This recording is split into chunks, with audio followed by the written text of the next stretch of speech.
እንዴት ከረማችሁ? ሰላም ነው ሁሉ ሰው? እግዚአብሔር ይመስገን። በጣም መልካም ሳምንታቶች ነበሩን። በተለይ ባለፉት ደግሞ ጥቂት ሳምንታት 4-5 ሳምንታት ከዶክተር ገለታ ጋር በጣም መልካም ጊዜ ነበረን። ዛሬ ከኔ ጋር ያው በዛው ሀሳብ ላይ ሳንወጣ አንድ ጉዳይ እናያለን። ያው በታድሶ ላይ ነው ያለነው። እንግዲህ ታድሶ ላይ ስትሆኑ እንኳን የሰውና የቤትም እድሳት አስቸጋሪ ነው። ያው ብዙ ነገር አዲስ ቤት መስራት ይሻላል መሰለኝ። እግዚአብሔርም አዲስ ሰው መፍጠር ብዙ አላስቸገረውም። ያው ግን ማደሱ ብዙ ጊዜ ፈተና አለው። መጽሐፍ ቅዱስ ያው እንዳልነው ባለፈውም ረጅም ሳምንታት ስናይ እንደነበረው የታድሶ መጽሐፍ ነው አይደል? ያው በፍጥረት ላይ አዲስ ነገር አይተን ከዛ ነገሮች በብዙ ውጣ ውረድ ውስጥ በተደጋጋሚ እግዚአብሔር ብዙ የታድሶ ስራ ሰርቶ ግን መጨረሻ ላይ ሁሉ ነገር አዲስ ሆኖ ያልቃል። ስለዚህ እኛ በዛ የታሪክ ሂደት ውስጥ ከቀኑ ስንት ሰዓት እንደሆነ ባናቅም ግን ወደ መጨረሻ አካባቢ ይመስላል። ግን አሁን እግዚአብሔር አሁንም በማደስ ላይ ነው ያለው። እኛ በታሪክ አጋጣሚ በዚህ ቤተ ክርስቲያን፣ በዚህ ከተማ፣ በዚህ ሀገርና በዚህ ዘመን ተገኝተናል። ስለዚህ ብዙ ታድሶ የሚፈልጉ ነገሮች አሉ። ከራሳችን ህይወት ጨምሮ አገር ላይ ያለውን ነገር፣ በዓለም ላይ የምንመለከተውን ነገር፣ በትውልድ ውስጥ የምናየውን ነገር፣ ሁሉም ነገር ስንመለከት ታድሶ እንደ ሌግዠሪ የሆነ ወጥ ማጣፈጫ ቅመም ሳይሆን የሞትና የህይወት ጉዳይ ነው። ወይንም ደግሞ አሁን ጠፍቶ እንደጨለመው እና አሁን እንደበራው በብርሃንና በጨለማ የመሆን ያህል በጣም ክሪቲካል ጉዳይ ነው እና አንዳንድ ጊዜ ተሐድሶ ላይ ምንድነው የተሐድሶ ሂደት እግዚአብሔር ሾው አፕ እስከሚያደርግ ድረስ ብዙ ጊቭ አፕ የሚያስደርጉ ነገሮች ይፈጠራሉ እና አንዳንዴ ዝም ብለን የፈጠርነው የአእምሯችን ስራ ሁሉ ይመስለናል። በጣም ብዙ ዲስካሬጂንግ ነገሮች አሉ እና ለብዙ ወራት የገነባነውን ነገር ጥቂት ቀናት ሊያፈርሱትም ይችላሉ። ስለዚህ በጣም ፎከስድ መሆን እግዚአብሔር ተስፋ ስለሰጠ ተስፋውን ይፈጽማል ብሎ መጠበቅ አንዱ መጽሐፍ ቅዱሳዊ ትልቅ አሴት ነው። አክቹዋሊ በተሐድሶ ውስጥ ትልቁ ሚስጥር መጠበቅ ነው። ግን ስፍራን ሳይለቁ ግን በእምነት ግን በትጋት ዝም ብሎ መጠበቅ ጊዜ ማሳለፍ አይነት መጠበቅ ሳይሆን የሆኑ ነገሮች እየሆንን ስንጠብቅ እግዚአብሔር ይሰራል። በእንደዚህ አይነት የተሐድሶ ፈተና ውስጥ ካለፉ ሰዎች ዛሬ በብሉይ ኪዳን የአንድ ሰው ታሪክ እናያለን። በጣም አጭር መጽሐፍ ነው። ብዙ ታዋቂ ጥቅሶች አሉት መጽሐፍ ውስጥ እኛም የምንጠቅሳቸው ምናልባትም የሪፎርሜሽን የሚባለውን ታላቅ ተሐድሶ በ15ኛው ክፍለ ዘመን አካባቢ በአውሮፓ ተነስቶ ዓለምን ሁሉ ያዳረሰው በተለይ እነ ማርቲን ሉተር፣ ካልቪን፣ ሌሎችም የነበሩበትን ተሐድሶ ያስጀመረው ቃልም እዚህ ውስጥ ነው ያለው። የዚህ መጽሐፍ ሴንትራል አይዲያ ነው። ባይናው ታውቃላችሁ። ዕንባቆምን ነው እንድናይ 3 ምዕራፍ ነው ያለው መጽሐፉ። በተሐድሶ ላይ በጣም አስቸጋሪውን ፓርት ዲል የሚያደርግ ክፍል ነው። ዕንባቆም እንግዲህ የነበረበትን ዘመን መረዳት በራሱ ጠቃሚ ነው። ዕንባቆም የነበረው የነ ኤርሚያስ የነ ሶፎንያስ በዛን ጊዜ እስራኤል በጣም ሎው ፖይንት ላይ በነበረችበት ጊዜ ወይም ይሁዳ ማለት እንችላለን። 10 ነገዶች ኦልሬዲ በተሐድሶ እምቢተኝነታቸው ምክንያት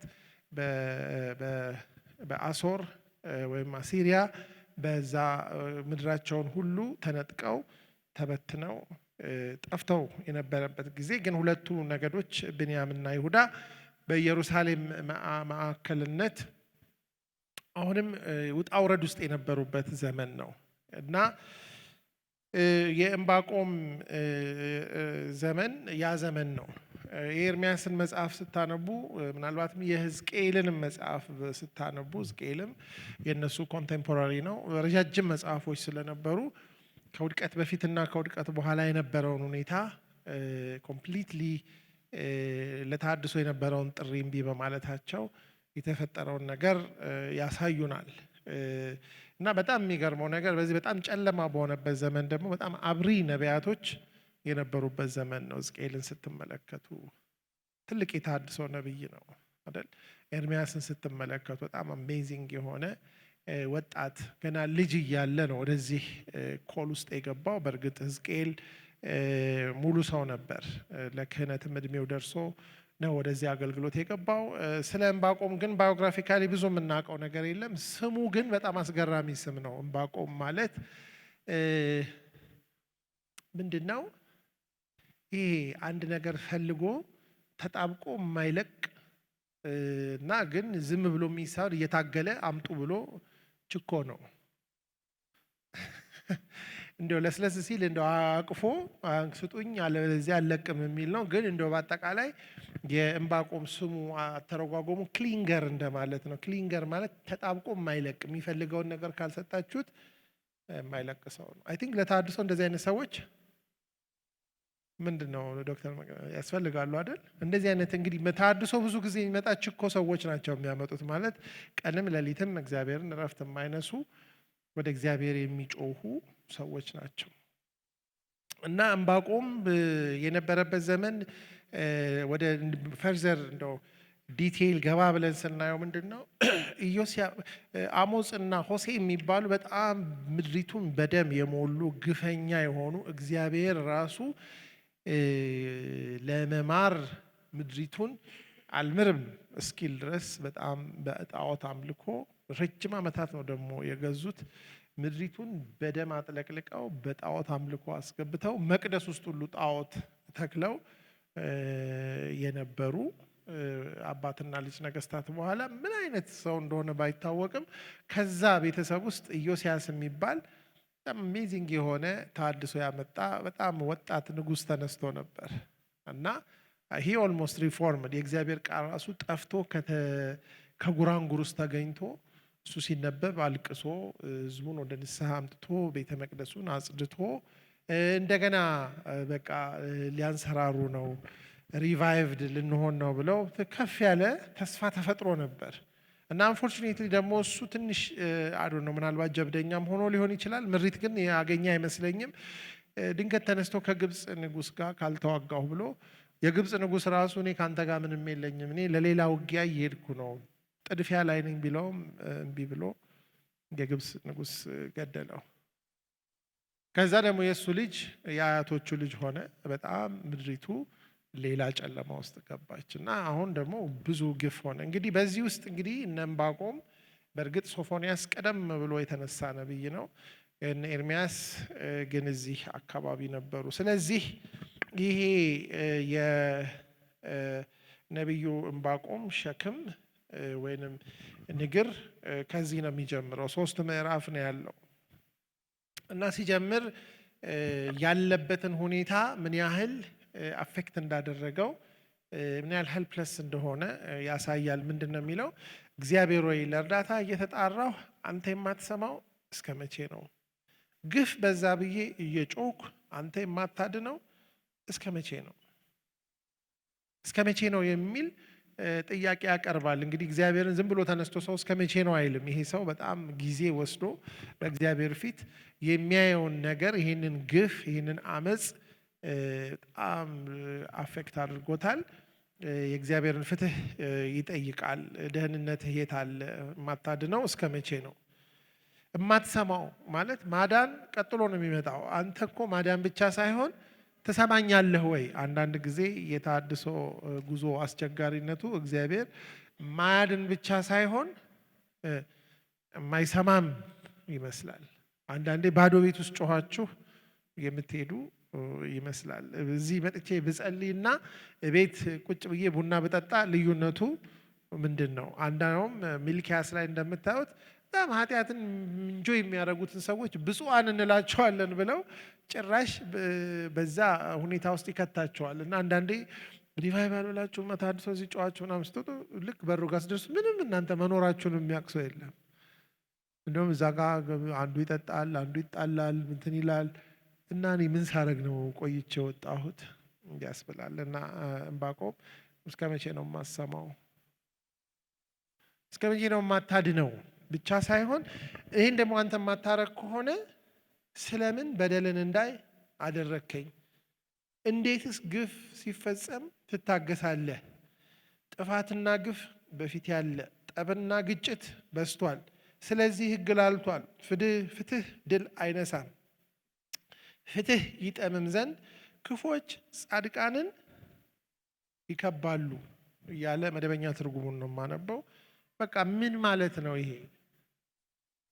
ብሎ በጣም ፐርፕሌክስድ እና ፓዝልድ ሆኖ በእግዚአብሔር ፊት ጸሎቱን የሚያቀርብ ሰው ነው። በቀላሉ ተስፋ መቁረጥ ሲከተል ግን ምናልባት ሰውየው እንደ ስሙ ስለሆነ ከእግዚአብሔር ጋር ትግል ውስጥ ያለበት ነገር ነው። የእሱ ኮንቴምፖራሪ ኤርሚያስም ያው አልቃሻው ነብይ ነው የሚባለው። እነዚህ ሰዎች በጣም በሚገርም ዘመን ውስጥ ነው የኖሩት። እግዚአብሔር መለሰለት ለዚህ ሰው እና ሲመልስለት እግዚአብሔር ምን አለው? ቢነገራችሁ እንኳ የማታምኑትን እናንተን በዘመናችሁ አንድ ነገር ስለማደርግ እነሆ ሕዝቡን እዩ፣ ተመልከቱም፣ እጅግ ተደነቁ ይልና እሱ ለሚለው ግፍና አመፅ ያዘጋጀውን ምላሽ ይነግረዋል። እግዚአብሔር አልነገርኳችሁም፣ ግን ማወቅ ከፈለግ በጣም አስገራሚ ነገር አደርጋለሁ ይለዋል። እና ብዙ ጊዜ የምንጠብቀው እንደዚህ አይነት ነገር ሲሆን በቃ ሪቫይቫል ይነሳል፣ በቃ አገሩ ይባረካል ነገር ነው። ግን እግዚአብሔር የሚለው እንደሱ አይደለም። የራሳቸው ያልሆኑትን መኖሪያ ስፍራዎች ለመያዝ ምድርን ሁሉ የሚዞሩትን ጨካኝና ፈጣን የሆኑትን ባቢሎናውያን አስነሳለሁ። እነርሱም የሚያስፈሩና የሚያስደነግጡ ናቸው። ፍርዳቸውና ክብራቸው ከራሳቸው ይወጣል። ፈረሶቻቸው ከነብር ይልቅ ፈጣኖች፣ ከማታም ተኩላ ይልቅ ጨካኞች ናቸው። ፈረሰኞቻቸው በፍጥነት ይጋልባሉ፣ ከሩቅ ስፍራ ይመጣሉ። ነጥቆ ለመብላት እንደሚቸኩል አሞራ ይበራሉ። ሁሉም ለአመፅ ታጥቀው ይመጣሉ። ሰራዊታቸው እንደ ምድረ በዳ ነፋስ ወደፊት ይገሰግሳል። ምርኮኞችንም እንዳሸዋ ይሰበስባል። ነገስታትን ይንቃል፣ በገዦች ላይ ያፌዛል፣ በምሽግ ሁሉ ላይ ይስቃል።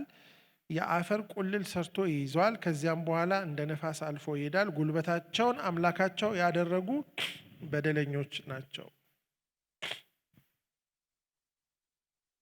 ብሎ በፍጹም ዕንባቆም ያልጠበቀውን ምላሽ ይሰጠዋል። ምንድን ነው የሚለው? አንተ ያየውን ሁሉ አይቻለሁ። በጣም ክፉ የሆኑ ጨካኝ የሆኑ ይሄንን አመፅ ሁሉ ጠራርገው የሚያጠፉ ባቢሎናውያንን አዘጋጅቻለሁ ሲል ዕንባቆም አልተስማማም ከእግዚአብሔር ጋር። ምንድን ነው የሚለው? እግዚአብሔር ወይ ይላል፣ ከዘላለም ጀምሮ ያለ አንተ አይደለምን? የእኔ አምላክ የእኔ ቅዱስ፣ እኛ አንሞትም፣ አታስጨርሰንም ነው የእሱ አጀንዳ። መሞት አይደለም። እግዚአብሔር ሆይ እንዲፈርዱ ሾመሃቸዋል። አለት ሆይ ይቀጡ ዘንድ ስልጣን ሰጠሃቸው ይልና ዓይኖችህ ክፉን እንዳያዩ እጅግ ንጹሐን ናቸው። አንተ በደልን መታገስ አትችልም። ታዲያ አታላዮችን ለምን ትታገሳለህ? ክፉ ከራሱ ይልቅ ጻድቅ የሆነውን ሲውጠው ለምን ዝም ትላለህ? አንተ ሰዎችን በባህር ውስጥ እንዳለ አሳ ገዥም እንደሌላቸው የባህር ፍጥረታት አደረግህ። ክፉ ጠላት ሁሉንም በመንጠቆ ያወጣቸዋል፣ በመረቡ ይይዛቸዋል፣ በሸክላው ውስጥ ይሰበስባቸዋል። በዚህም ይደሰታል፣ ሐሴትንም ያደርጋል። በእነርሱ ተዝናንቶ ይኖራልና ምግቡም ሰብቷል። ስለዚህ ለመረቡ ይሰዋል፣ ለአሽክላውም ያጥናል። ታዲያ መረቡን ባለማቋረጥ መጣል ሕዝቦችንም ያለ ርኅራኄ መግደል አለበትን? ይላል። ምን ማለት ነው? ልክ ነው። እኔ ያልኩህ እኛ ሀገር ውስጥ ያለው ክፋት መጥፎ ነው፣ ግን እንደ ባቢሎናውያን መጥፎ አይደለንም። በእነሱማ ልታስጨርሰን አትችልም። እነሱ እኮ ራሳቸውን የሚያመልኩ ሰዎች ናቸው። አንተንም እኮ አያውቁህም። ደግሞ በየሀገሩ ያደረጉትን ታውቅ የለ ወይ? እነኚህ ሰዎች ክፉዎች ናቸው። ልትገለን ልትጨርሰን ነው እንዴ? ይሄ እንዴት ነው ፍትህ ሊሆን የሚችለው? እኔ የጠየቅኩ ተሐድሶ እኮ ይሄኛው ተሐድሶ አይደለም።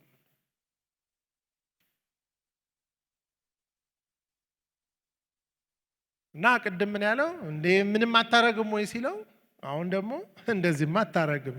ቅድም አሳነስከው ነበር፣ አሁን ደግሞ አበዛው። የእግዚአብሔር ልክ ያው መቼም ሰው አይገባውም። እግዚአብሔር ዝም ሲልም ዝምታ አይደለም፣ እግዚአብሔር ደግሞ ክንዱ ሲሰነዘርም ጥፋት አይደለም። ስለዚህ ይህንን ብሎ በፍጹም በዚህ አልስማማም። በእርግጥ እኛ ሀገር ያለው ኃጢአትና የምናየው ግፍ የሚሰራው ነገር ቅድም ያስጮኸኝ ነገር በፍጹም አክሰፕተብል አይደለም።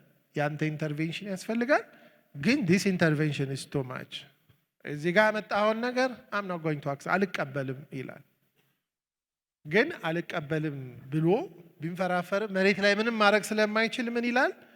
በመጠበቂያዬ ላይ ምዕራፍ 2 ላይ እቆማለሁ፣ በምሽጉ ቅጥር ላይ ወጥቼ እቆያለሁ።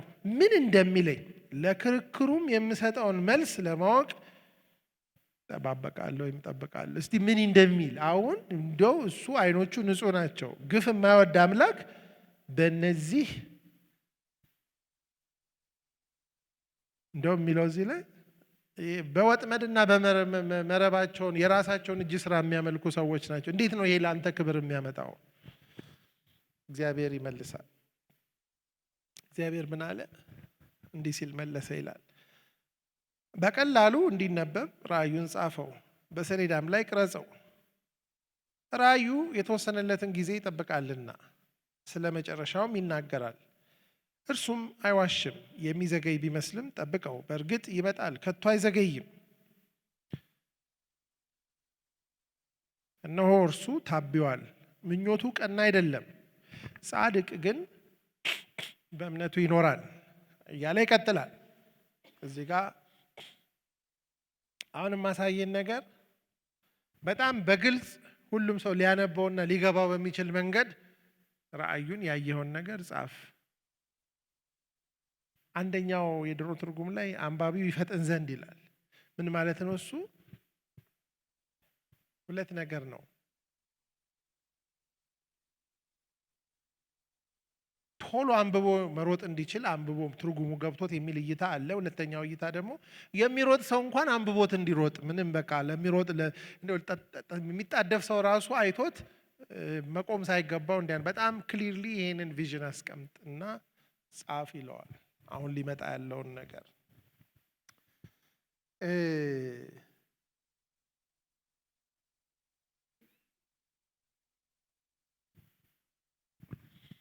የሚመጣው ነገር በጊዜው ይመጣል። አንድ የሚመጣው ነገር አልቲሜትሊ የወሰንኩትን ነገር ይናገራል። መጨረሻውን አይዋሽም። የማይቀር ነገር ነው የሚመጣው። አሁን ላይ መስል ይችላል፣ ግን ይመጣል። የሚዘገይ ቢመስልም ጠብቀው፣ በእርግጥ ይመጣል፣ ከቶ አይዘገይም። እንደውም የድሮ ትርጉም ላይ የዘገየ ቢመስልም አይዘገይም የሚል ቃል አለ። እንደውም እንግሊዝኛው ምን ይላል?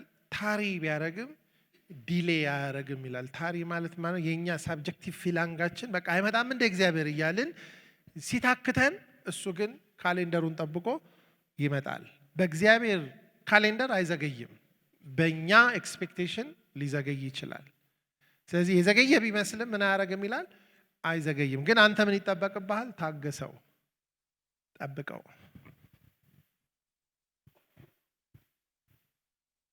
እነሆ እርሱ ታብዮአል፣ ምኞቱ ቀና አይደለም፣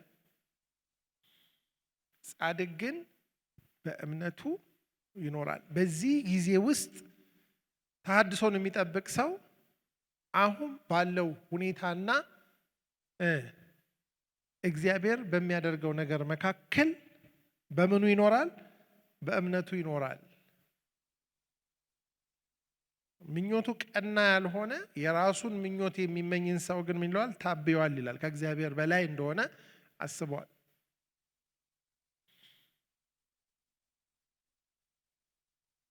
እቺ ጻድቅ ግን በእምነቱ ይኖራል የምትለዋ ቃል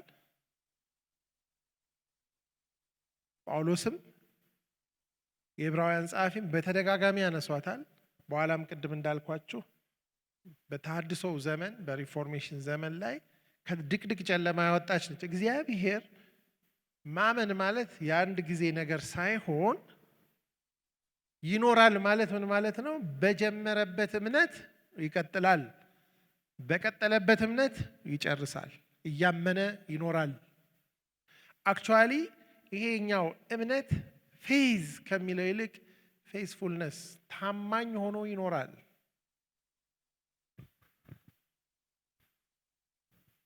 ጻድቅ ግን ምን ይሆናል? ታማኝ ሆኖ እየተማመነ ልክ ኢሳይያስ 40 ላይ እንደሚናገረው እግዚአብሔርን በመተማመን የሚጠባበቁ በሏ ኃይላቸውን ያድሳሉ። እንደምን?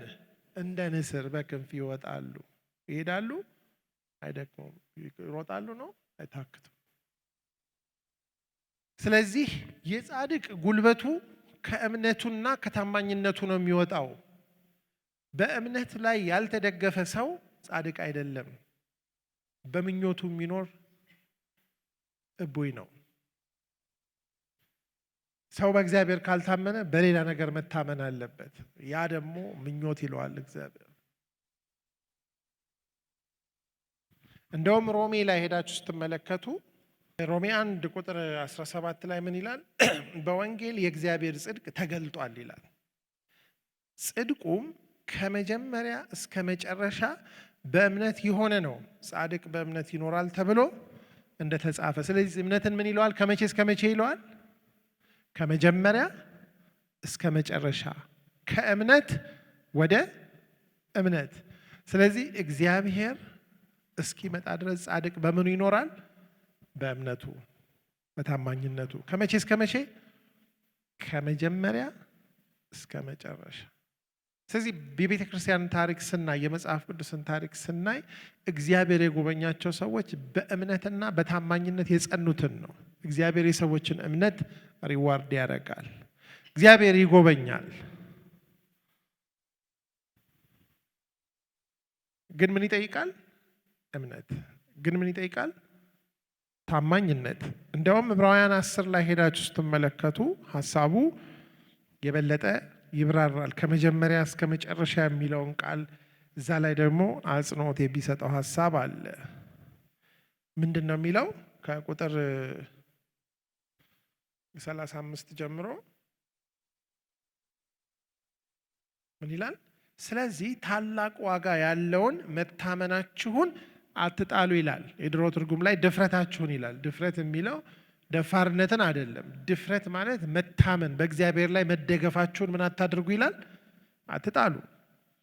የእግዚአብሔር ፈቃድ ፈጽማችሁ የተስፋ ቃሉን እንድትቀበሉ ጸንታችሁ መቆም ያስፈልጋችኋል። የእግዚአብሔርን ፈቃድ ፈጽማችሁ የተስፋውን ቃል እንድትቀበሉ ጸንታችሁ መቆም ያስፈልጋችኋል። ምክንያቱም ከጥቂት ጊዜ በኋላ የሚመጣው እርሱ ይመጣል፣ አይዘገይም። ጻድቅ ግን በእምነት ይኖራል። ወደ ኋላ ቢያፈገፍግ ነፍሴ በእርሱ ደስ አትሰኝም። እኛ ግን አምነው ከሚድኑት ወገን እንጂ ወደ ኋላ አፈግፍገው ከሚጠፉት አይደለንም። ይሄ በጣም ግልጽ ያደርገዋል። ወደ ኋላ ቢያፈገፍግ ነፍሴ በእርሱ። ስለዚህ አንድ ጊዜ ተሐድሶ ብሎ የገባ ሰው ምን ማድረግ አይችልም? ወደ ኋላ ማፈግፈግ አይችልም። አሁን ዕንባቆም ይሄ የተነገረው እግዚአብሔር የነገረው አጀንዳ በጣም ከባድ በሆነበት ሰዓት ነው። ምናልባት ባልጸለይኩ ይሻል ነበር ይሄን ጉድ ከምሰማ፣ እንዲሁ እኛው እንደ ፍጥርጥራችን እዚሁ እየተገላበጥን ብንኖር ይሻላል፣ ሊያጠፋን ነው እግዚአብሔር ብሎ ይሄ ነገር በጣም ከብዶታል። ነገር ግን ጻድቅ በምኑ በህይወት ይኖራል? በእምነቱ። ከመቼ እስከ መቼ? ከመጀመሪያ። ወንጌል እሱ ነው። ወንጌል ማለት በጀመርነው እምነት መኖር፣ በኖርነው እምነት መጨረስ። ወደ ኋላ ቢያፈገፍግ ግን ነፍሴ በእርሱ ደስ አይላት። ቢዘገይ ምን ያደርጋል? ስለዚህ ዛሬ ለቦሌ ቃለ ሕይወት እግዚአብሔር የሚለው የሪቫይቫል ጉዞ፣ የተሐድሶ ጉዞ ምን አድርጋችኋል? ጀመራችኋል። ውጪ ብዙ አመጽ ሊኖር ይችላል፣ ውስጥም ብዙ አመጽ ሊኖር ይችላል። ወደ ኋላ ማለት አይቻልም። በተጀመረው እምነት ምን አድርጉ ነው የሚለው? ጨርሱ። ለምን ቢዘገይም ይመጣል። ግን ለእናንተ የዘገየ ይመስላችኋል እንጂ ከቀጠረው ሰዓት አያልፍም፣ ይመጣል። እና እግዚአብሔር ካሌንደር አውጥቻለሁ ይለዋል። እና ሲነግረው ምን ይላል? እንዲሁ ልንገር፣ ለማንኛውም እኔ ባቢሎናውያን እናንተን ለመቅጫ ካመጣቸው በኋላ ምን እንደሚያደርግ እግዚአብሔር ሲነግረው ምን ይላል? በእርግጥ የወይን ጠጅ አታሎታል፣ ትዕቢተኛ ነው፣ ከቶ አያርፍም፣ እንደ ሲኦል ስስታም ነው፣ እንደ ሞት ከቶ አይጠግብም፣ ሕዝቦችን ለራሱ ይሰበስባል፣ ሰዎችን ሁሉ ማርኮ ይወስዳል። ታዲያ በእንደዚህ አይነቱ ሰው ላይ በማፌዝና በመዘበት እንዲህ እያሉ ሁሉም አይሳለቁበትምን? የተሰረቀውን ሸቀጥ ለራሱ የሚያከማች ራሱን በአመዝ ባለጠጋ የሚያደርግ ወዮለት። ይህን የሚቀጥለው እስከ መቼ ነው? ባለዕዳ ያደረግሃቸው ድንገት አይነሱብህምን? ነቅተው ሳያስደነግጡህምን? በእጃቸው ትወድቃለህ። አንተ ብዙ ሕዝብ ስለዘረፍህ የተዘረፉት ሕዝቦች ይዘርፉሃል። የሰው ደም አፍስሰሃል። አገሮችንና ከተሞችን በውስጣቸው የሚኖሩትን ሁሉ አጥፍተሃል። በተጭበረበረ ትርፍ መኖሪያውን ለሚገነባ ከጠላት እጅ ለማምለጥ ቤቱን በከፍታ ላይ ለሚሰራ ወዮለት። የብዙ ሰዎች ነፍስ እንዲጠፋ አሲረሃል። በገዛ ቤትህ ላይ ውርደትን በራስህም ላይ ጥፋትን አምጥተሃል። ድንጋይ ከቅጥሩ ውስጥ ይጮሃል፣ ከእንጨት የተሰሩ ተሸካሚዎችም ይመልሱለታል። ከተማን ደም በማፍሰስ ለሚሰራ በወንጀልም ለሚመሰርታት ወዮለት። ሰዎች ለእሳት ማገዶ እንዲሆን እንዲለፉ፣ ሕዝቦች በከንቱ እንዲደክሙ እግዚአብሔር ጸባዖት ወስኖ የለምን? ውሃ ባህርን እንደሚሸፍን ሁሉ ምድርም የእግዚአብሔርን ክብር በማወቅ ትሞላለች። ሀፍረተ ስጋቸውን ለማየት ባልንጀሮቹን ለሚያጠጣ እስኪሰክሩም ድረስ ወይን ለሚቀዳላቸው ወዮለት። በክብር ፈንታ እፍረት ትሞላለህና አሁን ደግሞ ተራው ያንተ ነውና ጠጣና ሀፍረተ ስጋህ ይገለጥ። በእግዚአብሔር ቀኝ እጅ ያለው ጽዋ ይመለስብሃል፣ ክብርህንም ውርደት ይሸፍነዋል። በሊባኖስ ላይ የሰራኸውን ግፍ ያጥለቀልቀሃል፣ እንስሳቱን ማጥፋትህም ያስደነግጠሃል። የሰው ደም አፍስሰሃልና አገሮችንም ከተሞችንም በውስጣቸው የሚኖሩትም ሁሉ አጥፍተሃልና። የሰው እጅ የቀረጸውን ጣዖት ሐሰትም የሚናገር ምስል ምን ፋይዳ አለው? ሰሪው በገዛ እጁ ስራ ይተማመናልና መናገር የማይችሉ ጣዖታትን ይሰራል። እንጨቱን ጌታ ሕይወት የሌለውንም ድንጋይ ተነሳ ለሚል ወየውለት። በውኑ ማስተማር ይችላልን? እነሆ በወርቅ በብር ተለብጧል፣ እስትንፋስም የለውም። እግዚአብሔር ግን በተቀደሰ መቅደሱ አለ፣ ምድር ሁሉ በፊቱ ዝም ትበል። ባቢሎንን ነው ዲስክራይብ የሚያደርገው።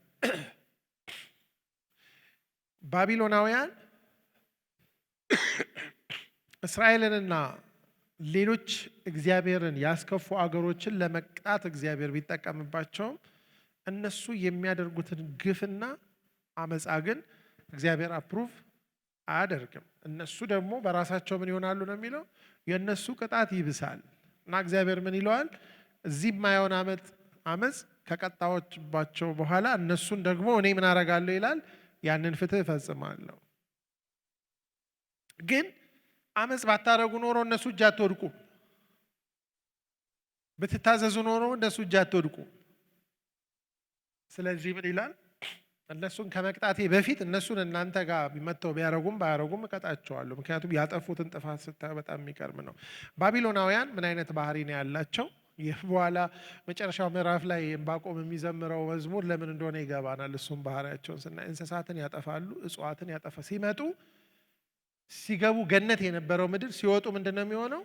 ምድረ በዳ አድርገው ነው የሚወጡት። ሰው ይገላሉ፣ ሕፃን ይገላሉ፣ እንስሳ ይገላሉ፣ ያቃጥላሉ፣ እጽዋትን ይገላሉ። እግዚአብሔር ለእስራኤላውያን ወደ ከናን ሲገቡ ዛፍ እንዳትቆርጡ ይላቸዋል። እነኚህ በቃ የጭካኔ የመጨረሻ ናቸው። በእነሱ እጅ የሚወድቅ ሰው እግዚአብሔር የተቆጣው ነው። ስለዚህ ምን ይላል? ያጠፋኸውን ጥፋት አይቻልም። ይህን ሁሉ አጥፍተ ደግሞ የምታመልከው ጣዖት ነው። ስለዚህ ይህንን እኔ የቀጣሁበትን ባቢሎንን አልሸልመውም። ምክንያቱም ባቢሎን የሚያሸልም ነገር የለውም። አሁን እዚህ ጋር እንድንረዳ የሚገባን ነገር ሰው ለእግዚአብሔር መታዘዝ ሲያቅተው ለከፋ ነገር ይጋለጣል፣ ለክፉ ነገር ይሰጣል። ይህን የምትረዱት ሁለተኛ ዜና የመጨረሻው ምዕራፍ ስታዩ እግዚአብሔር ለምንድን ነው እንደዚህ የጨከነባቸው የሚለውን እንደዚህ አይነት ክፉ ሰው የሰጣቸው እንደው ምንድን ነው ያስጨከነው የሚለውን ስታዩ ምዕራፍ 36 ከቁጥር 15 ጀምሮ የመጨረሻው ምዕራፍ ማለት ነው። ሁለተኛ ዜና ላይ የአባቶቻቸው አምላክ እግዚአብሔር ለሕዝቡና ለማደሪያው ስላዘነ መልእክተኞችን ይልክ ነበር። እነርሱ ግን የእግዚአብሔርን ቁጣ በሕዝቡ ላይ እስኪነሳሳና ፈውስ እስከማይገኝላቸው ድረስ በእግዚአብሔር መልእክተኞች ላይ ተሳለቁ፣ ቃሉን ናቁ፣ ነቢያቱን አቃለሉ። ስለዚህ የባቢሎናውያንን ንጉሥ አመጣባቸው። እርሱም ወጣቶቻቸውን በቤተ መቅደስ ውስጥ በሰይፍ ፈጀ። ወጣቱንም ሆነ ወጣቲቱን ሽማግሌውንም ሆነ በዕድሜ የገፋውን አላስቀረም። እግዚአብሔር ሁሉን ለናቡከደነጾር አሳልፎ ሰጠው። እርሱም ትልልቁንም ሆነ ትንንሹን የእግዚአብሔርን ቤተ መቅደስ ዕቃ በሙሉ እንዲሁም የእግዚአብሔርን ቤተ መቅደስ ሀብት የንጉሱን ሹማምንት ሁሉ ወደ ባቢሎን አጋዘ። የእግዚአብሔርን ቤተ መቅደስ በእሳት አቃጠሉ፣ የኢየሩሳሌምን ቅጥሮች አፈረሱ፣ ቤተ መንግስቱን በሙሉ አቃጠሉ፣ በዚያ የነበረውን የከበረ ዕቃ በሙሉ አጠፉ እያለ ስታዩት እግዚአብሔር ለዕንባቆም የነገረው ይሄንን ነው። እንዲህ አጠፋቸዋለሁ እና ምን ይላል? ከሰይፍ የተረፉትን ቅሬታዎች በምርኮ ወደ ባቢሎን ወሰዳቸው፣ እስከ ፋርስ መንግስት መነሳትም ድረስ የእርሱና የልጆቹ አገልጋዮች ሆኑ። ምድሪቱም የሰንበት ረፍት አገኘች። በኤርምያስ የተነገረው የእግዚአብሔር ቃል ይፈጸም ዘንድ 70 ዓመት እስኪያበቃ ድረስ ባድማ በነበረችበት ዘመን ሁሉ አረፈች ብሎ በኤርምያስ የተነገረው የእግዚአብሔር ቃል ይፈጸም ዘንድ በፋርስ ንጉሥ በቂሮስ ዘመነ መንግስት መጀመሪያ ዓመት በግዛቱ አዋጅ እንዲያስነግርና ይህም እንዲጻፍ እግዚአብሔር የፋርስ ንጉሥ የቂሮስን መንፈስ አነሳሳ። እርሱም እንዲህ አለ እያለ የታድሶ ዘመን ሲመጣ ደግሞ ይናገራል። ሁለተኛ ዜናና አንደኛ ዜናን የጻፈው እዝራ ስለሆነ ከአንደኛ ነገስትና ከሁለተኛ ነገስት ይለያል። አንደኛ ነገስትና ሁለተኛ ነገስትን የጻፈው ምናልባት ኤርሚያስ ነው የሚባለው። ለምን እንደወደቁ ከመጀመሪያ ጀምሮ የውድቀት ሂደታቸውን እግዚአብሔር በኤቪደንስ ነው የነገራቸው። ከ70 ዓመት በኋላ ግን ለምን ወድቀው እንደነበሩ ከምን ወደ ምን እንደተነሱ እግዚአብሔር በኤርሚያስ ተናግሮ ይሄንን ቅጣት እንዳደረሰባቸው በሰጠው ተስፋ መሰረት ደግሞ የፋርስ ንጉስን እንዳስነሳና አሁን ጉብኝቱ እንደጀመረ ጽፎ ነው። እዝራ የሰማይ አምላክ ሕግ ጸሐፊ ይባላል። እዝራ የሚገርማችሁ ነገር አንደኛና ሁለተኛ ዜናን ስታነቡ ከአዳም ጀምሮ እስከነሱ ውድቀት ያለውን ነገር ባጭሩ ነው የጻፈላቸው። እንዲህ ተፈጥራችሁ እንዲወድቃችሁ እንዲፈጥራችሁ እንዲወጣችሁ አሁን ተመልሳችኋል ይላል። ስለዚህ እዚህ ላይ የምናየው እግዚአብሔር ይመጣል በጊዜው ግን በጣም የዘገየ ሊመስል ይችላል የሚለው ምናልባት ዕንባቆም ይሄንን ጥፋት አይቷል፣ ጉብኝቱን ግን አላየ ሊሆን ይችላል። ዴፊኒትሊ ኤርምያስ አላየም፣ ሕዝቅኤል አላየም 70 ዓመት ስለሆነ። ግን እነሱ ስላላዩ እግዚአብሔር አልጎበኛቸውም እንዴ? ጎብኝቷቸዋል። ታድሶ መጥቷል። እሺ ቢሉና ቢመለሱ ኖሮ ግን በነ ዕንባቆም በነ ኤርምያስ ዘመን እግዚአብሔር ጉብኝቱን ይቀጥል ነበር። በኢዮስያስ ላይ ያሳየውን ምሕረት እግዚአብሔር ለነ ዮአኪን፣ ለነ ሰዴቅያስ፣ ለነ ዮአቂም ይቀጥል ነበር። እነሱ ግን አመፀኛ ሆኑ። ስለዚህ እግዚአብሔር ምን አለ? በቃ ጀጅመንት አለ ይመጣል። ከዛ ጀጅ ያደረኩበትን ደግሞ በራሱ አመፅ ምን አደርገዋለሁ? ጀጅ አደርገዋለሁ። እና ምን ይላል? አልቲሜትሊ ቁጥር 14 ላይ እንደሚለው ውሃ ባህርን እንደሚሸፍን ሁሉ ምድር ሁሉ የእግዚአብሔርን ክብር በማወቅ ምን ታደርጋለች? ትሞላለች። ብቻ ሳይሆን እግዚአብሔር ግን በተቀደሰ መቅደሱ አለ። ምድር ሁሉ በፊቱ ምን ትበል? ዝም ትበል። እና ይሄንን ይናገራል። እንግዲህ የሚገርማችሁ ነገር ምዕራፍ 1 ላይ እጅግ ጥልቅ ብሶት ይዞ የጀመረው ዕንባቆም እንዳልኳችሁ ጉብኝቱን አላየም። ገና ባቢሎኖችም አልመጡ። ግን ከእግዚአብሔር ጋር ኢንካውንተር ኖረው ከዛ ኢንካውንተር ውስጥ ገና ይሄ ሁሉ ነገር እየመጣ እያለ መዝሙር ውስጡ ተፈጠረ አይደል? ምዕራፍ 3 እኮ ከምዕራፍ 1 ላይ ያለው ዕንባቆም አይመስልም። ምዕራፍ 3 ላይ ምን ይላል? በዝማሬ የቀረበ የነቢዩ ዕንባቆም ጸሎት ይልና እግዚአብሔር ሆይ ዝናህን ሰምቻለሁ። እግዚአብሔር ሆይ ስራህም አስፈራኝ። በእኛ ዘመን አድሳቸው፣ በእኛ ጊዜ እንዲታወቁ አድርግ፣ በመዓት ጊዜ ምሕረትህን አስብ ብሎ አሁን ካለው ሁኔታ ከህዝቡና ከአጠቃላይ ከሚያየው ሜስ አይኑ ተነስቶ አይኖቹ ማላይ ሆኑ በሏ እግዚአብሔር ላይ እና አንተን ሳይህ ዝና ብዙ ነው፣ ስራ ያስፈራል። ባክህ ያንተን ስራ በእኛ ዘመን ምን አድርገው አድሳቸው፣ በአመታት መካከል ትታወቅ ዘንድ ስራህን ምን አድርግ ይላል ፈጽም ይላል የድሮ ትርጉም ላይ። በእኛ ጊዜ እንዲታወቁ አድርግ፣ በማዕ ጊዜ ምህረትን አስብ። በቃ መዓቱ አይቀርም። መዓቱን ያመጣ ነው እኛው ራሳችንን፣ ግን መዓቱ ባይቀርም ምንህን አስብ ማለት ጀመረ፣ ምህረትህን አስብ እና ስራልን በእኛ ዘመን ቢሆን ደስ ይለናል ብሎ ይናገራል። እግዚአብሔር ከቴማን ከቅዱሱም ከፋራን ተራራ መጣ፣ ክብሩ ሰማያትን ሸፈነ፣ ውዳሴው ምድርን ምን አረገ ይላል ሞላ። እግዚአብሔር ሰው አይደለም። የእግዚአብሔር ክብር ምንን ይሞላል? ሰማያትን ይሸፍናል። ውዳሴው ምድርን ሞላ። ጸዳሉ እንደ ፀሐይ ብርሃን ነው። ጨረር ከእጁ ወጣ፣ ኃይልም በዚያ ምን ሆኗል? ተሰውሯል። መቅሰፍት በፊቱ በሄደ ጊዜ ቸነፈርም እግር በእግር ተከተለው። ቆመ፣ ምድርን አንቀጠቀጠ፣ ተመለከተ፣ ህዝቦችን አብረከረከ። የዘላለም ተራሮች ተፈረካከሱ፣ የጥንት ኮረብቶች ፈራረሱ። መንገዱ ምንድን ነው? ዘላለማዊ ነው።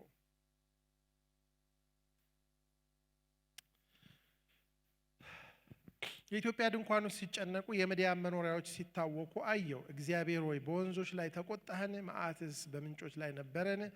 በፈረሶችና በድል አድራጊ ሰረገሎችህ በጋለብክ ጊዜ በባህር ላይ ተቆጥተህ ነበርን? ቀስትህን አዘጋጀህ፣ ፍላጻህም እንዲመጣልህ አዘዝክ። ምድርን በወንዞች ከፈልክ።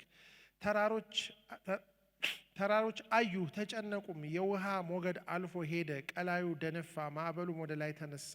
ከሚወረወሩ ፍላጾች ከሚያብረቀረቁ የጦር ነጸብራቅ የተነሳም ፀሐይና ጨረቃ በቦታቸው ቆሙ። በምድር ላይ በመዓት ተመላለስክ፣ ህዝቦችን በቁጣ ረገጥካቸው። ህዝብህን ለመታደግ የቀባውን ለማዳን ወጣህ። የክፋትን ምድር መሪ ቀጠቀጥህ። ከራስ ጠጉሩ እስከ እግር ጥፍሩም እርቃኑን አስቀረኸው። እንደ አውሎ ነፋስ ሊበታተነን የመጣውን ምስኪኑን በስውር በመዋጥ የሚደሰተውን የሰራዊት አለቃ ራስ በገዛ ጦሩ ወጋ። ታላላቅ ውኆችን በመናጥ ባህሮችን በፈረሶችህ ረገጥህ። እኔም ሰማሁ፣ ልቤ ደነገጠብኝ፣ ከንፈሬ ከድምፁ የተነሳ ተንቀጠቀጠ። ንቅዘት አጥንቴ ውስጥ ዘልቆ ገባሁ፣ እግሬም ተብረከረከ ብሎ እንግዲህ አስቡ። ያ ከእግዚአብሔር ጋር ፊት ለፊት ወይም ደግሞ በብሶት ምንድን ነው ዝም ብለህ የምታየው ፌር አይደለም እያለ ከእግዚአብሔር ጋር ድርድር ውስጥ የገባው ሰው የእግዚአብሔርን ክብር ግሊምስ ሲመለከት እግዚአብሔር ታላቅ ነው። እግዚአብሔር ምንድን ነው? ታላቅ ነው።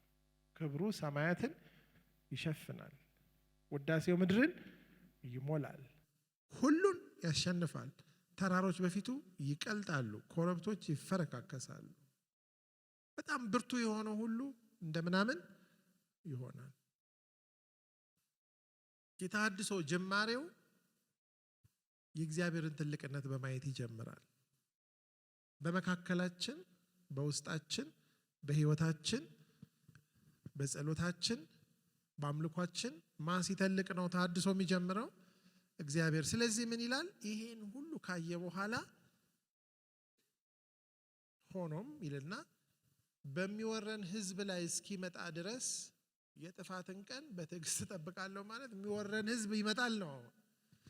የሚገርማችሁ ነገር ይሄ ነገር ቅድም ሊያስመርረው ሊያጉረመርም የጀመረበት ነገር ነው። ግን በሚወረን ህዝብ ላይ እስኪመጣ እግዚአብሔር እስኪመጣ ድረስ ምን አደርጋለሁ? የጥፋትን ቀን በትዕግስት እጠብቃለሁ። ምንድነው የተባለው? ይመጣል፣ አይዘገይም፣ አንተ ታገሰው፣ ጠብቀው ስለተባለ ምን አደርጋለሁ አለ? እጠብቃለሁ። ቀላል እንዳልሆነ መጠበቅ ሲናገር ምን ይላል? ምንም እንኳ የበለስ ዛፍ ባያፈራ፣ ከወይን ተክልም ፍሬ ባይገኝ፣ የወይራም ዛፍ ፍሬ ባይሰጥ፣ እርሻዎች ሰብል ባይሰጡ፣ የበጎች ጉሮኖ እንኳ ባዶውን ቢቀር፣ ላሞችም በበረት ውስጥ ባይገኙ ማለት ወራሪዎቹ ሲመጡ የሚመጣውን ነገር አይቶታል። ኃጢአት ይሄን ሁሉ ቢያስከፍለንም እኔ ግን በእግዚአብሔር በሏ አይሰማም ማለት ያለው ነገር እንዳለ ቢቀጥል አይደለም ቢብስም እግዚአብሔር ትልቅ ነው። በእግዚአብሔር ምን ይለኛል? ደስ ይለኛል። በደህንነቴ ወይም በድነቴ አምላክ ምን አደርጋለሁ? በመድኃኒቴ አምላክ ይለዋል በቤቱ ሐሴትን አደርጋለሁ። ምክንያቱም ጌታ እግዚአብሔር ኃይሌ ነው፣ እግሮቼን እንደዋላ እግሮች ያደርጋል፣ በከፍታዎች ላይ ያስኬደኛል እያለ ይዘምራል። ይሄ ምዕራፍ ዝማሬ መሆኑ ብቻ አይደለም፣ አንኮንዲሽናሊ እግዚአብሔር የበላይ ነው ብሎ የሚያስብ ዝማሬ ነው። እነዚህ ላይ ነው እንግዲህ ቆሞ ተሐድሶ የሚፈጠረው። እንደዚህ አይነት ሰዎች እግዚአብሔር ምን ያደርጋል? ይፈልጋል። አንኮንዲሽናሊ እግዚአብሔር ልክ ነው የሚሉ እኛ ብናየውም ተሐድሶውን እንጸልያለን፣ እንጸናለን። ባናየውም ብሏል እኮ በእኛ ዘመን አድርገው አላለም እንዴ? ብሏል እኮ አላለም? ብሏል እኮ ቁጥር ምዕራፍ 3 ቁጥር 1 ላይ እኮ 2 ላይ እንደዛ ነው የሚለው። እግዚአብሔር ሆይ ዝናን ሰምቼ ፈራው፣ ወይም ዝናን ሰምቻለሁ እግዚአብሔር ሆይ ስራ አስፈራኝ። በእኛ ዘመን አድሳቸው፣ በእኛ ጊዜ እንዲታወቁ አድርግ፣ በማት ጊዜ ምሕረትን አስብ። እግዚአብሔር ሆይ ተሐድሶውን እንይ። ግን እኛ ከኋላ ከዚህ ሆነን ወደ ኋላ ስለምናየው ዴፊኒትሊ ዕንባቆም፣ እነ ነህምያ፣ እነ ሐጌ፣ እነ ዘካርያስ፣ እነ ዘሩባቤል፣ እነ ኢያሱ ያዩትን ተሐድሶ አላዩም። ግን እግዚአብሔር የዘላለም አምላክ ነው። እግዚአብሔር ታማኝ ነው። ስለዚህ ጻድቅ በምኑ ይኖራል? በእምነቱ በህይወት ይኖራል። ከመቼ እስከ መቼ? ከመጀመሪያ እስከ መጨረሻ፣ ከእምነት ወደ እምነት። ምክንያቱም ወደ ኋላ ቢያፈገፍግ፣ ስለዚህ ዛሬ እግዚአብሔር ወደ ኋላ እንዳናፈገፍግ ይርዳል። እግዚአብሔር ተሐድሶን ያመጣል። እግዚአብሔር ፍትህንም ይፈጽማል። ዛሬ በምድራችን ላይ የምናያቸው ብዙ ነገሮች፣ በቤተ ክርስቲያን ውስጥ የምንመለከተው በጣም ብዙ ነገር፣ በዓለም ላይ የምናየው ብዙ ነገር ለእግዚአብሔር ምንም አይደለም። አምላካችን እግዚአብሔር ታላቅ ነው።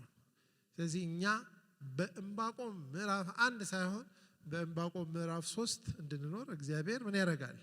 ይፈልጋል። ስለዚህ ዛሬ እግዚአብሔር በተለያየ ሁኔታ ውስጥ በብሶት ውስጥ ያለ ሰው ወደ ምስጋና እንዲሸጋገር ይፈልጋል። እግዚአብሔር ሁሉን ቻይ ነው። እግዚአብሔር የተሐድሶ አምላክ ነው። እንዳየነው ለዕንባቆም ክሊንጊ መሆኑ ወይም ደግሞ አለቅም ብሎ ከእግዚአብሔር ጋራ በጥልቅ ሙግት ውስጥ ማለፉ ጠቅሞታል። የእግዚአብሔርን ክብር አየ። የእግዚአብሔርን ተሐድሶ በሩቁ ተመለከተ። የእግዚአብሔርን ፍትህ ተረዳ። ከእግዚአብሔር ጋር ተስማማ። እንደውም መጨረሻ ላይ ይህም ባይኖር የፈለጉትን ቢያረጉ ጠላቶቻችን፣ ወራሪዎቻችን ቢያጠፉንም፣ በግም ባይኖር፣ ከብትም ባይኖር፣ እህልም ባይኖር አይደለ እንደ የሚለው ወይንም ባይኖር፣ በለስም ባይኖር፣ ምንም ባይኖር፣ እኔ ግን በመድኃኒቴ አምላክ ምን አደርጋለሁ? በእግዚአብሔር ምን ይለኛል? እግሮቼን ምን ያደርጋል? ያጠነክራል፣ በከፍታዎች ላይ ያስኬደኛል። ስለዚህ እግዚአብሔር በመዓት ዘመን እንኳን ከእርሱ ጋር ለሚሆኑት የራሳቸውን ተሐድሶ ያስጨብጣቸዋል። ስለዚህ በዚህ ዘመን እግዚአብሔር ሐሳቡን አልለወጠም። ይሄ መርህ ይሰራል። አሁንም ቢዘገይም ይመጣል። ጻድቅ ግን በእምነቱ በህይወት ይኖራል። ስለዚህ የብዙ ሰዎች እምነት ደክሞ ሊሆን ይችላል። እግዚአብሔር ዛሬ እምነታችንን ያበረታል፣ ኃይል ይሰጠናል። እግዚአብሔርን በመተማመን የሚጠባበቁ ምን ይሆናሉ? ኃይላቸውን ያድሳሉ። እግዚአብሔር በዚች ቤተ ክርስቲያን ውስጥ የተናገረውን የተሐድሶ ድምፁን ይፈጽማል። እግዚአብሔር ተሐድሶን ያደርጋል። መቼ እንደሚያደርግ አናውቅም። እግዚአብሔር ግን እስኬጁል አውጥቷል።